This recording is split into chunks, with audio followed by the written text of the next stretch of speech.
natural it can get.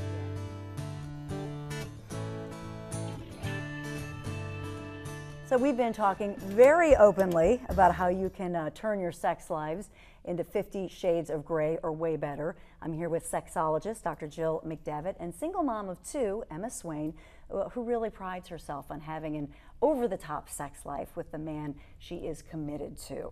So not only is Dr. Jill a young, hip sex therapist and doctor, but she also owns a sex shop called Feminique Boutique in Westchester, Pennsylvania. And Jill, you've really created a space where women can feel comfortable, where they can come in and learn a lot and feel safe. And ask lots of questions. And ask lots of questions. Yes. And get some justice. Yes. Wink, wink. Indeed, yeah.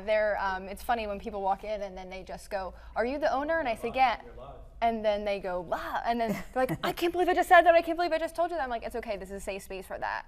So it really has kind of become less of a store. Of course, you still offer products for sale, but more of an education center and advocacy center for female sexuality. And so, can you show us some more of the products that you would? And I also wonder if Emma, if these are things that you would ever get into. I had bigger ones. Oh, not to be a size queen or anything. I love this because it also means Hearts love. Yes, the hearts.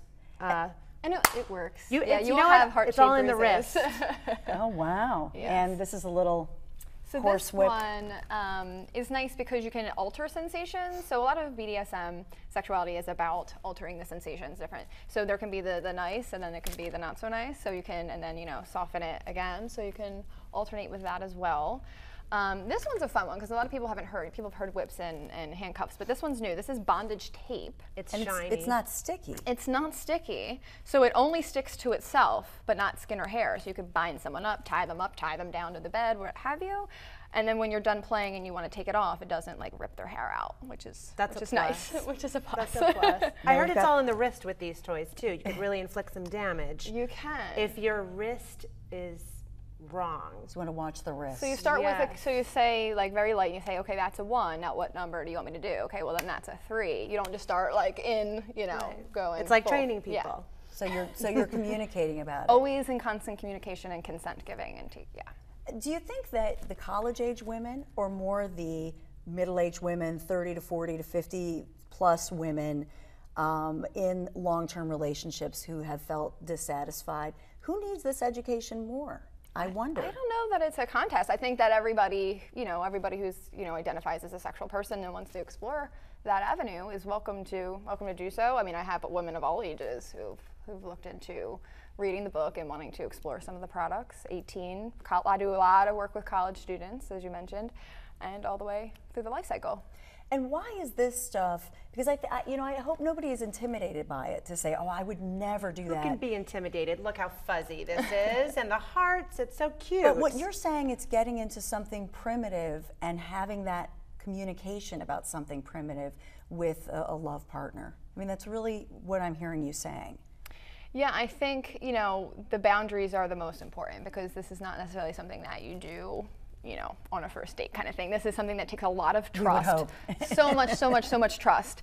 And there are websites for that if you do want to do that. Not that you would know where they are. are. No, I don't. I'm committed. I don't do strangers. No, but I've heard. Stranger. It's the word on the street. What advice, I'll start with you, Emma. What advice do you have for men? Because I think that there might be couples watching right now. What advice for men? The most important thing is to listen to your partner and vice versa, and really ask what they want in the bedroom and to be willing to compromise. I think that's really the most important thing, an open line of communication. Does this feel good? Does this feel bad? Well, actually, no, that would be a negative thing. Just ask if it feels good and ask what they want. I think that's the most important thing. And then if you're going to a little store and you don't feel intimidated, because some women do. That's why there's a lot of women-run sex shops now. And so Am I saying that right, sex shops? What would your advice to men be? I think, well, to be kind of facetious, the first one is, like I saw a t-shirt that says it takes 237 muscles to fake an orgasm, but only 15 to say it's called a clitoris and it's right here. So I think that I love that. Right, that's great. So I think that understanding how female sexual anatomy works and paying attention to your partner's needs is really important, but also taking criticism well. I think no one's going to grow if we say important communication, so important communication, and then the woman communicates and he takes it as an insult and says, oh, well, I'm not going to embed that. Not helpful, not helpful. Everybody should be able to, and it's not easy, but listen, like you said, and take it and work with it instead of making it something about your ego. Dr. Jill and Emma, thank you so much. Thank you. Encyclopedic knowledge and keeping it real right here on A New Dawn. Be right back.